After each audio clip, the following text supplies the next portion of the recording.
My Little Brother. The old farmhouse was huge, and it was covered with cut shingles of wood.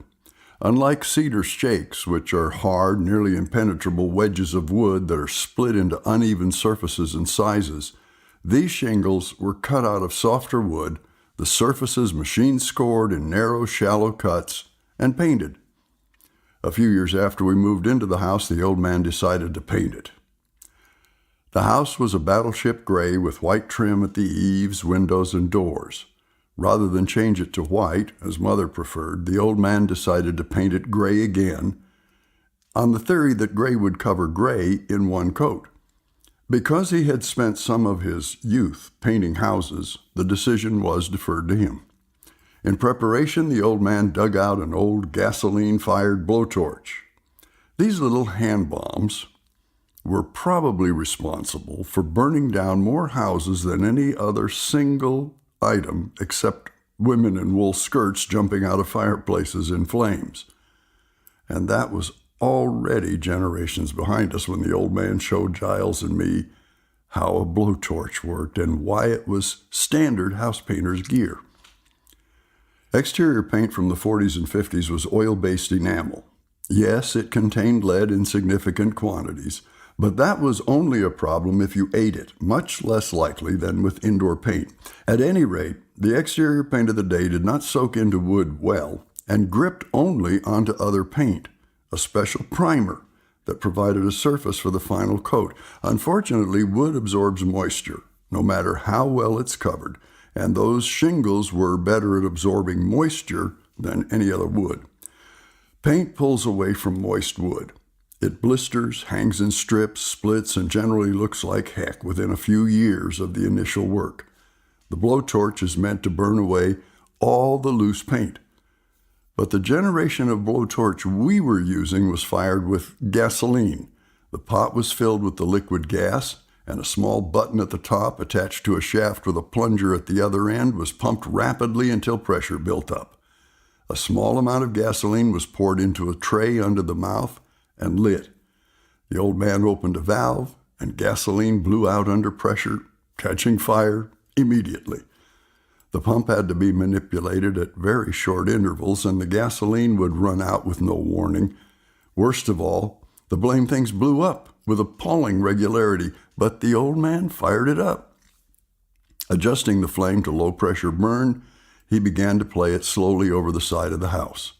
3 minutes later, accompanied by words I'd never heard the old man say before, he played Water from the Garden Hose over the flames crawling up the side of the house. Mother came out to watch.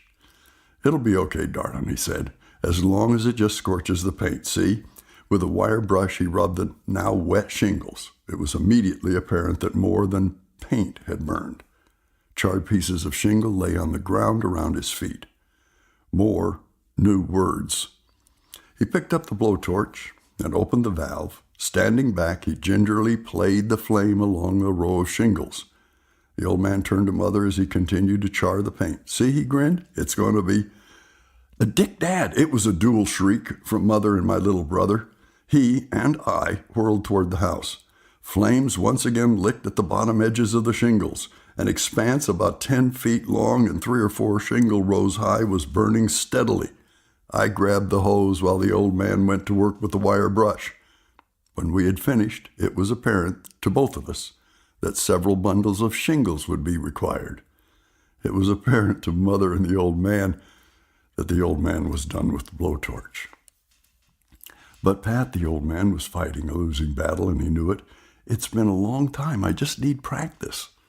Mother said nothing more, just stood there, 5 feet 10 inches tall, reed slender, and iron straight. There was silence. Finally, "All right, Pat, I'll do it another way, but it's going to take a long time." "That's all right. We'll still have a house." She turned and went inside. The old man gathered my brother and me up, and we headed to the hardware store. We purchased scrapers, wire brushes, gloves, and other pre-painting gear and headed home. For the next month, Giles and I, during the day, and the old man, weekends and evenings, with our help, brushed, scraped, and scrubbed house paint off that house. As we came to the front of the southern wing, we found bumblebees. Large, yellow bees with black thoraxes, bees the size of the end of a boy's thumb, living between the giant sandstone blocks that substituted for a foundation under that wing. The old man got the pump sprayer we used in the garden and pumped insect poison into the crack from which they had emerged. Bees boiled from a space 3 feet away. It was apparent that they lived under the house, and the spray was simply making them change their access. The old man stood there, swatting at bees with his hat. I ran for the rear of the house. Giles ran into the house.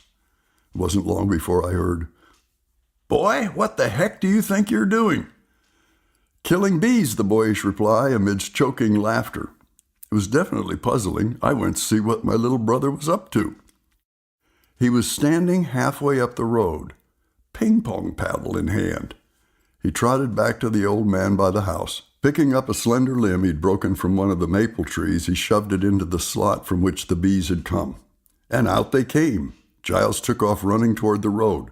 Abruptly, he stopped, turned, swinging.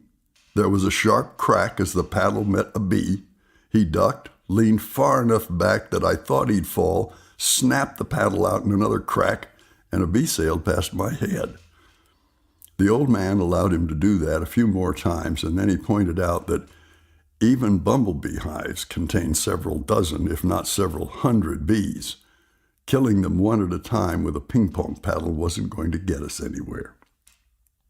Giles, having tired of this game, and simply tired for that matter, agreed. We moved away from the house. The old man brought home an insect sprayer and eliminated the bees a few days later. Once the prep was done, the old man ripped out the burned shingles and replaced them.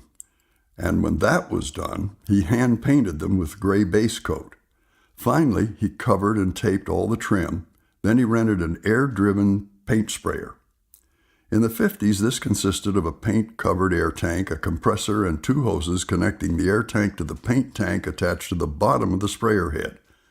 The paint tank contained about a quart, a couple of pounds of paint, and the entire rig in your hand weighed about 6 pounds. The trigger was gummy and stuck, and at first paint went everywhere. After a couple hours cleaning, the old man was ready. Slowly waving the sprayer back and forth, feathering the trigger, he painted the entire house in one afternoon. It was obvious, even to a youngster, that the old man had done this before. There were no blotches, runs, or missed spaces. Except for the occasional insect trapped in the sticky paint, it was a beautiful job. The next weekend, he removed the taping from the trim and painted it white. Years later, I painted a house I owned. It took me weeks, and I could only remember with envy the speed and simplicity with which the old man had done the same job.